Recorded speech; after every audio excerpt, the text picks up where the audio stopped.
G'day folks, Greg Budd from Bud's Baits here. Welcome to the African Lure Craftsman. In the ensuing episodes, we'll be taking you along while we design and handcraft timber lures and hopefully get out into the water to use them.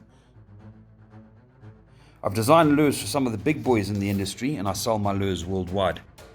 I'll do my best to show you some of the hacks I've learned along the way. Stay with us and experience the wonders of casting lures to bass, giant catfish, tigerfish in Zimbabwe, which I'm fortunate to call my home, and cross borders with us as we'll target the denizens of the deep all along the African coast in magical places such as Mozambique. Through it all, I'll share a bit of my daily life and business experience, which can be quite tough in Zimbabwe at times, as we take you along to run the daily gauntlet of survival.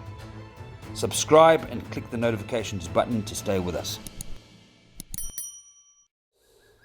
Hey there guys, welcome back to the African Lure Craftsman. We've got another wonderful sunny day here. It's getting warmer and warmer. I'm still wearing a jacket inside because it's a bit cool in here. Blue skies outside, just stunning. And what we have now in front of us is an almost complete garfish build in a 6-piece swim bait. I've done a bit of work on it. I'll go through what I've done on it. And I've got to be honest with you.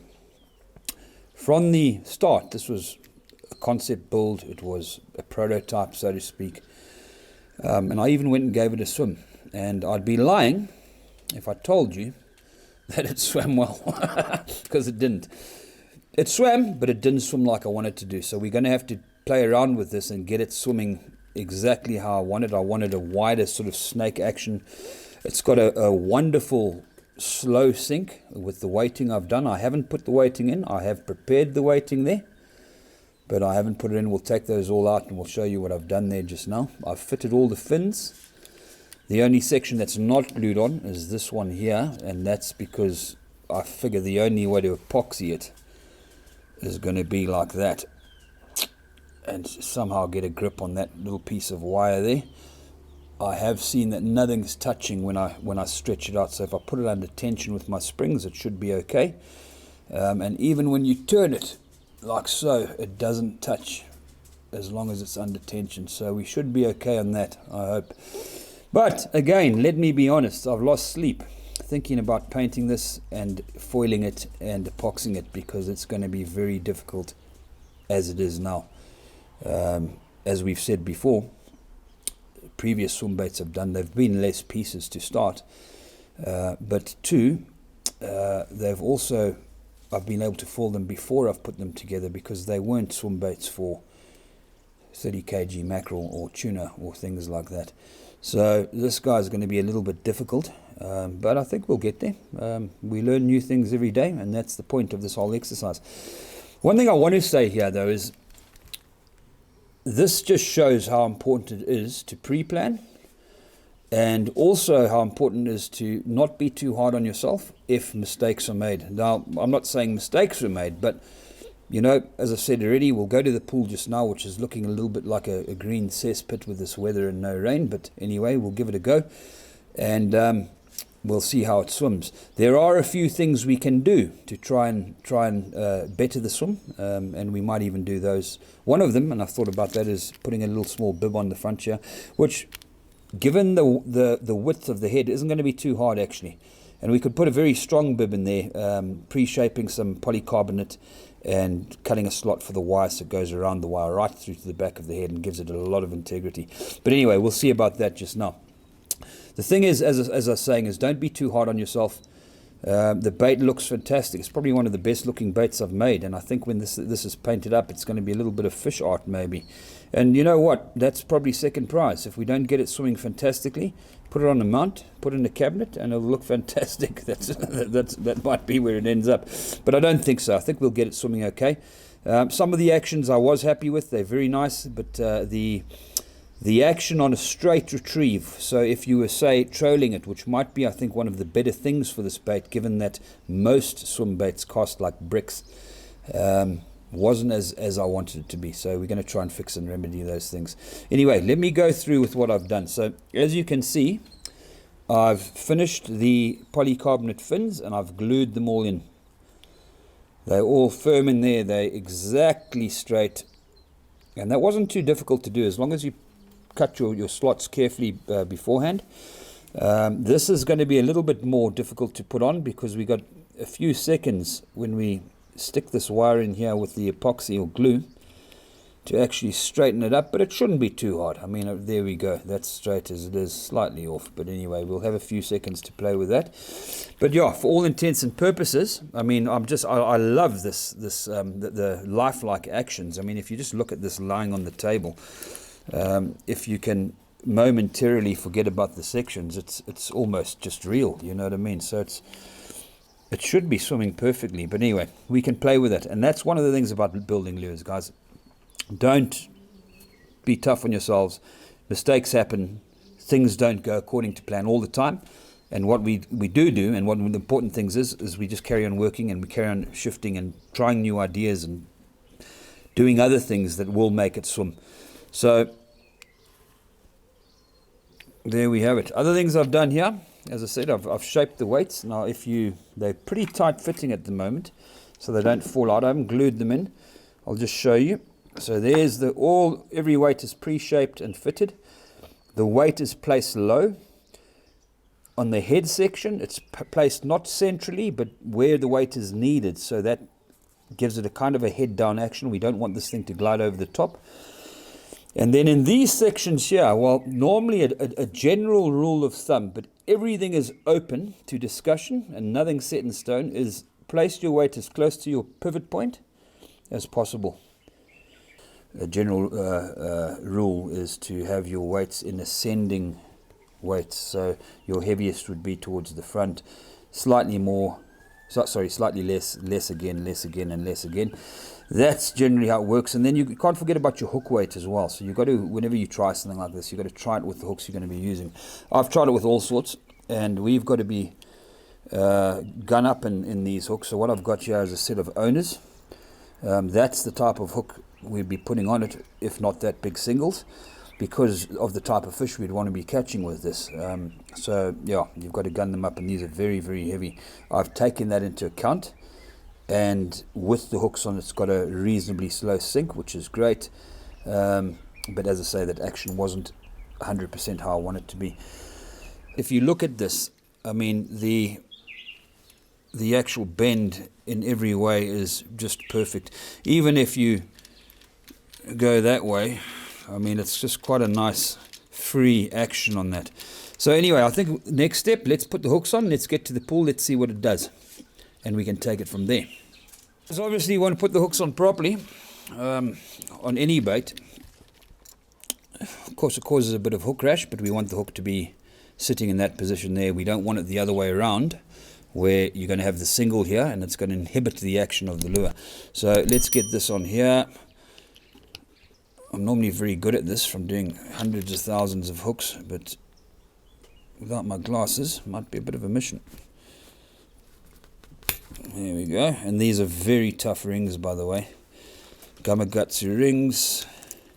So that's where we want it to sit. The other thing I'd do differently on this bait while we're here is, and it's a first, remember, we can change things later, is these 2 points I feel are too close together. We should have had this further back. I should have thought about this a little bit more and possibly changed the sections. But hey, it is a first of. We can change those things later. And it's from these particular little lessons that we learn, and we're able to make changes. So let's get the second hook on. You'll notice that the fin doesn't get too much in the way of that hook.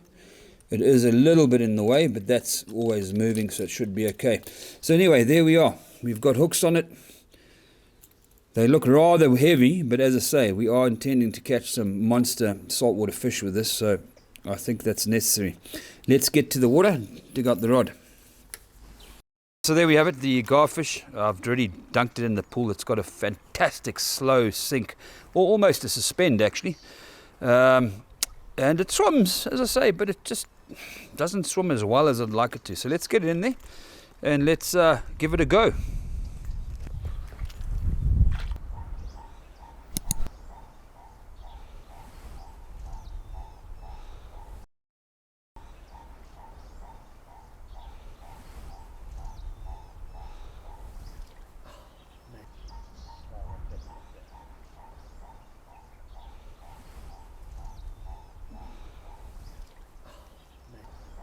Like that. Oh, I just haven't got the room to do anything with it unless I put the rod right in there. So let's. We've taken this to the swimming pool. We are, we're kind of sort of satisfied with the action. It's got a very lifelike action, I must say. I don't think it's getting enough movement personally, so I'm going to try and do a few things. I think one thing that might work, and this is just really a stab in the dark, is a bib. And when I say a bib, I mean, don't worry, not that big. I've just cut a little piece of polycarbonate here. I'm not going to be doing a permanent bib just for the sake of a test. It's very easy just to glue something on there just for a test, and you can take it off later if it doesn't work. We're not sure if this is going to work, so what I'm going to do is I'm going to shape this to size quickly on the sander.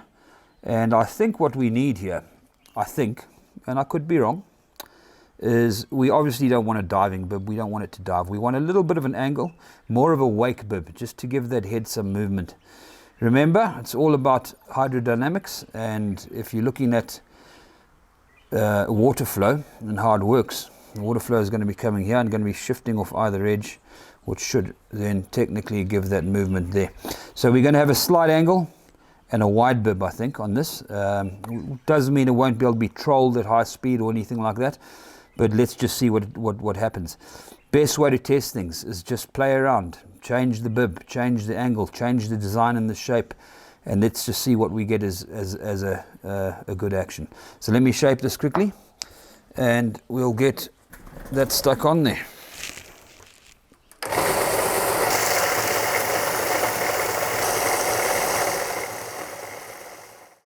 We've done a very rough bib. I've started off larger because much easier to make something large and take it down than having to make another one. I've put a little bit of a curve on the inner there. I'm just going to tidy it up with a file quickly. Doesn't have to be exact. We just got to get the alignment right, and we can see if this has any effect whatsoever on the lure. Of course, if it comes to fitting a bib, we're not going to be gluing it on. We're going to be inserting it and making it quite rigid.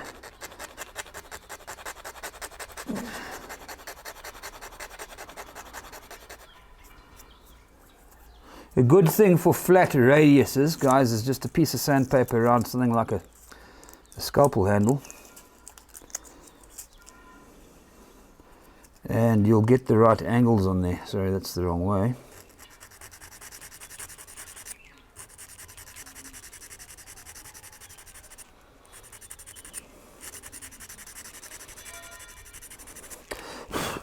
Let's just see if that fits, and I think we'd probably want it about there, and that would be perfect.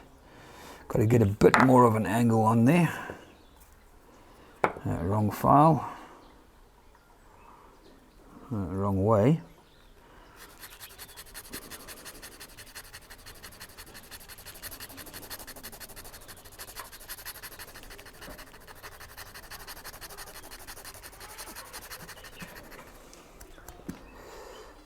That should do it.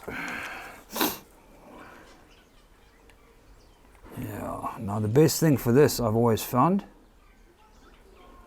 is super glue is wonderful for these things. Get your angle right, that's perfect. Grab your glue, just put a dab on there.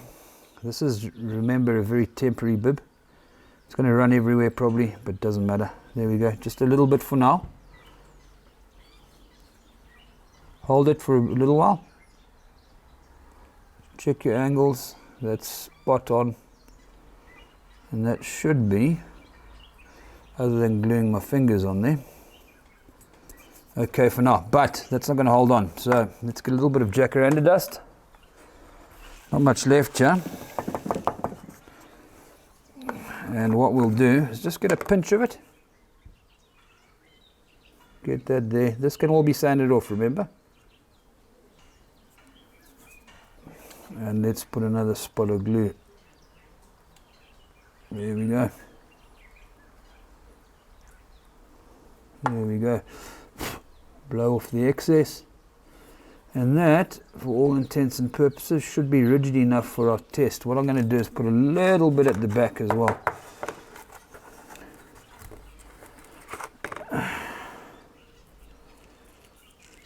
little bit there. There we go. Blow off the excess. Now let's just check this. See if it is. Yeah, that is. Couldn't actually ask for anything more dead center, I don't think. Good way to do this as well is look from the top and you can see if it's even on either side. I can see it's slightly more out on that side, so I'm going to take a little bit of that off, hopefully without breaking it off. What I've got for that, and I do this often, is just get a paddle stick or a tongue depressor and glue sandpaper to it. Makes a nice little tool. I'm holding the bib, hopefully so as not to break it.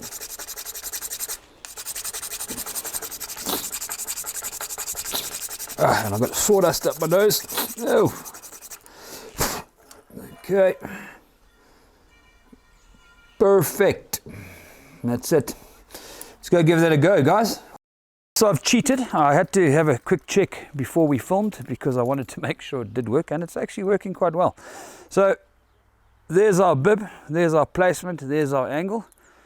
Let's just have a quick look in the water and see what it does. It's definitely giving it more action. I would think maybe even a slightly shorter bib and slightly wider might be the way to go, which we can try as well. But let's just give this a go quickly. There we go. That's exactly. Not quite exactly what we want yet, but I think we can play around with it. I think you can see from that how you're getting just so much more movement on that body. There's one drawback to this, is what this is going to now inhibit is that freestyle jerking action where you get the nice fluid movement, because that's acting as a brake now. So if I jerk it, it's going to kind of stop or dive, or still looks pretty good. But we've definitely got that action a lot better.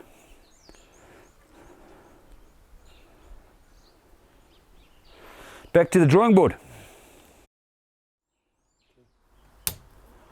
Easy.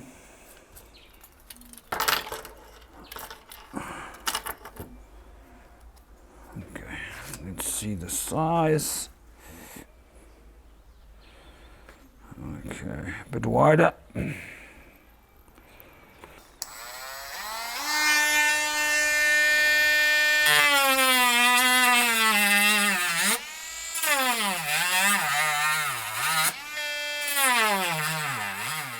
Boy, is it heating up.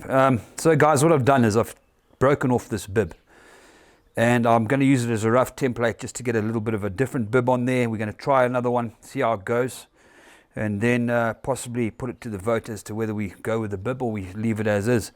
But what I've done here is I've just drawn a little shape on my polycarb, which is on my knees. You probably can't see it. And I'm cutting it out. One thing about cutting polycarb is it likes to bite into these tools. So always good to cut from the top and not go in from the sides, because your tool will just jam and stop, and very hard to get to the off button when that happens. So let's just continue to do that. Even does it once in a while like this. Okay, one side.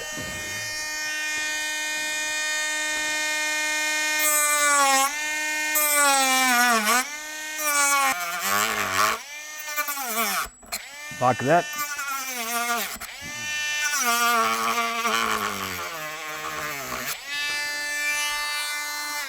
That should do it.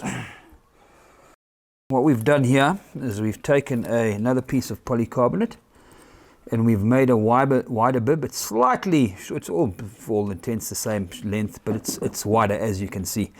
Just going to see what action that gives it. Again, now we're changing the whole dynamic of the bait. It becomes something that you would be casting now and only casting, or very, very slow trolling, which can be fantastic for things like tarpon and stuff like that.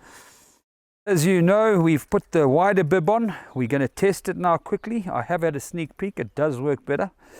So let's give it a go and show you quickly. Quite a nice action now. Excuse the disgusting pull. But we've got a nice, very lifelike, when we don't get leaves in the way. Very lifelike action there. I think we're quite happy with that.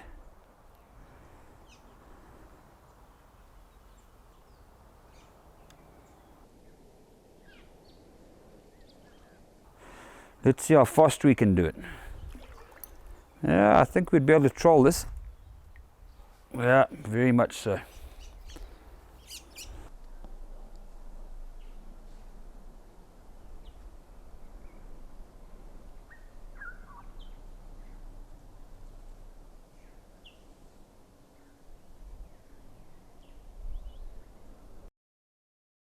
So, there we have it, guys. The garfish finished, I would say. I've been thinking about it though, and I thought maybe what we should do, because we're about to end this week's episode, is leave it up to you guys. So you've seen all the actions. What do we do? If you can answer in the comments, do we go with the bib? Do we go without the bib? Because next week what we'll be doing is we'll be applying paint, a couple of little tricks there to keep the wires clean, and we'll be going straight into the foiling and making this guy look pretty.